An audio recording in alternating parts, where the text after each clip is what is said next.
here's a greeting to you who are graduating this year, from someone who for the average student is 30 years ahead along the path of life. First of all, I would like to congratulate you on your achievement to finish a very demanding program. Congratulations, well done. Perhaps this program was also the first choice of your life, after a dozen or so years in primary and secondary school, a predefined track. Perhaps it was a difficult choice or an easy one, but let me guess. Maybe today it does not feel as remarkable as you thought before you started the program, when you dreamt about what was waiting on the other side. But don't worry, it doesn't make your achievement smaller. It's just that you've gotten used to the idea, and now you're looking for the next milestone in life, which also will not feel as remarkable once you get there as it does from a distance. What you will eventually notice as you pass the milestones in life is that the milestones themselves are often not so important, but the path between them is the one you remember the most, or perhaps the part you're celebrating them. Maybe you feel a little lost standing next to your most recent milestone, your degree. What's going to happen now? Corona certainly doesn't make things easier, crashing many people's plans this year.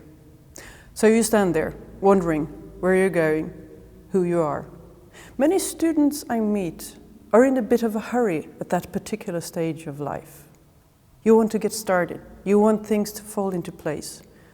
Job, somewhere to live, someone to start a family with, a dog, a sourdough culture.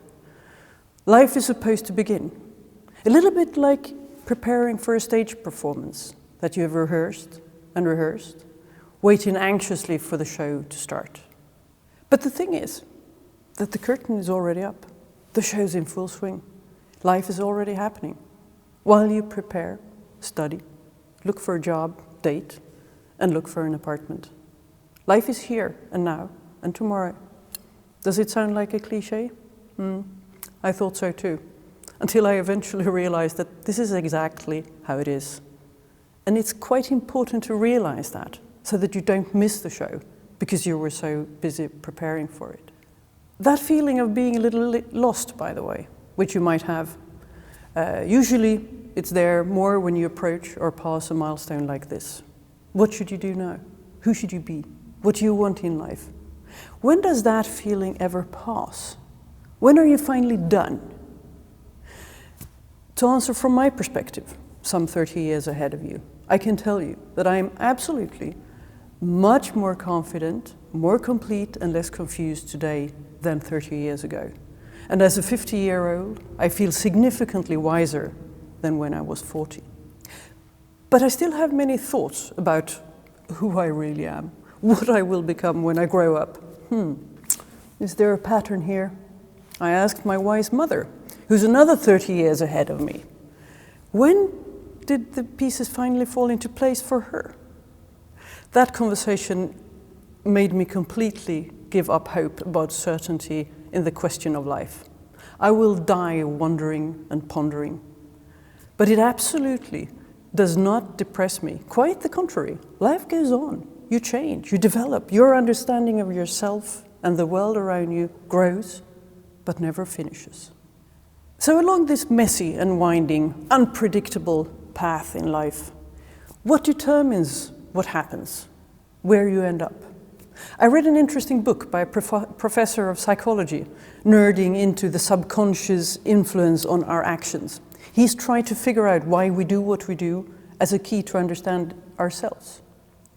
A leading thesis, which really got through to me, was that we're governed by three main factors. One, our instincts and basic needs, shaped through the millions of years, our cave-living selves.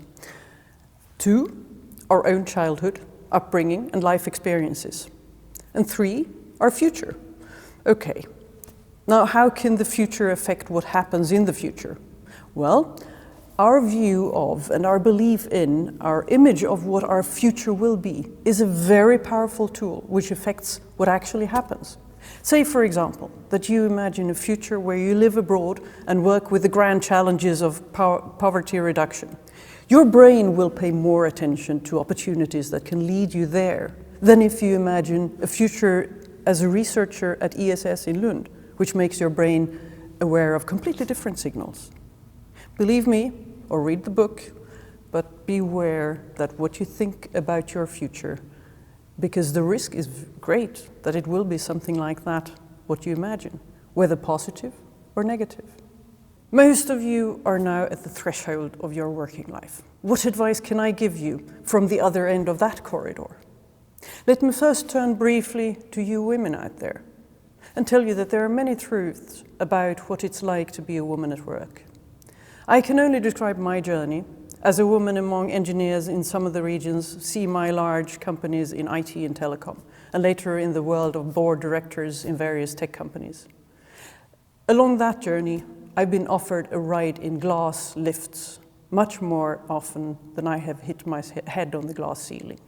The glass elevator, the one that gives you priority over guys, is a phenomenon that is rarely emphasized by women, but which I can testify to. Much more often is spoken about glass ceilings, which I have next to no experience with. Maybe I haven't understood. I don't know. My advice to you as a woman, or as a man for that matter, if you encounter an obstacle in your career that feels unfair, make an attempt or two to try to push through. If it does not succeed, don't waste energy and bitterness on thinking about whether the obstacle was a glass roof for your particular gender, appearance, or whatever. It doesn't change anything. You were stopped. Move on. Go look for an organization where unfair obstacles don't exist. Don't waste your effort. You deserve better. But where should you work then? What kind of organization? What tasks? What title? Maybe you have a clear and distinct picture of it. Maybe you don't have a faintest idea.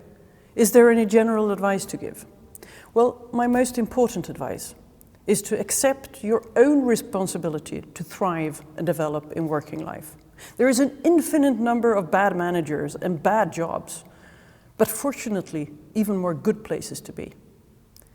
If you're unlucky and end up in a bad place, maybe you can be the one to help change things. If not, keep looking. Don't settle down with something that makes you unhappy.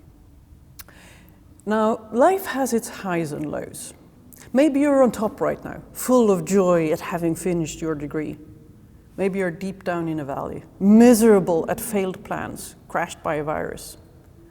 Whether you start from the top or the bottom, research claims that pretty soon you will swing in around a 7 on a 10-degree scale of happiness. Neither 1 nor 10 is sustainable, regardless of whether what once put you there remains or not. You may still have the top job that pushed happiness to the ceiling, or you may still mourn those whose death drove the happiness meter to the bottom. But eventually, you will find yourself back at around 7. Happiness is truly relative. Your happiness is what makes you happy right now, with the yardstick that you have now. A little troublesome is that the yardstick will change through life. I've had a bit of a hard time keeping up with my changing yardstick, finding myself puzzled as what I thought would make me happy, because it was so before, no longer has that same effect. I've realized that it is something else that gives that blissful feeling of, yes, this is life. Well, keep track of that feeling. Pay attention to what really makes you happy. Notice those blissful moments and let that insight lead you to more such moments. And most importantly, do not take others' definition of happiness as yours. Believe me, you are affected more than you think by what others think. I've had real battles with my inner voices, saying contradictory things, and only after a long time realizing that some of those voices were actually not mine. There was a reflection of the outside world view on what I should or should not be and do. Finally, I wish for your life to be kind to you, so that you see more bright lights than dark holes, so that you can focus on what you can do and what you have, not on what you cannot do or what you lack. Do set out for a grandiose career, earn loads of money and solve the grand challenges. But do not miss to look every day for life's little pearls of happiness, those small things that make you feel good. Great music, dear friends, beautiful nature, a good smash in the paddle court, a well-cooked dinner, or a brilliantly solved equation. It's like the mushrooms in the forest. You need to practice looking, and the more you find, the easier you will find the next one. The one who collects the largest number of those tiny happiness pearls wins. Happy hunting.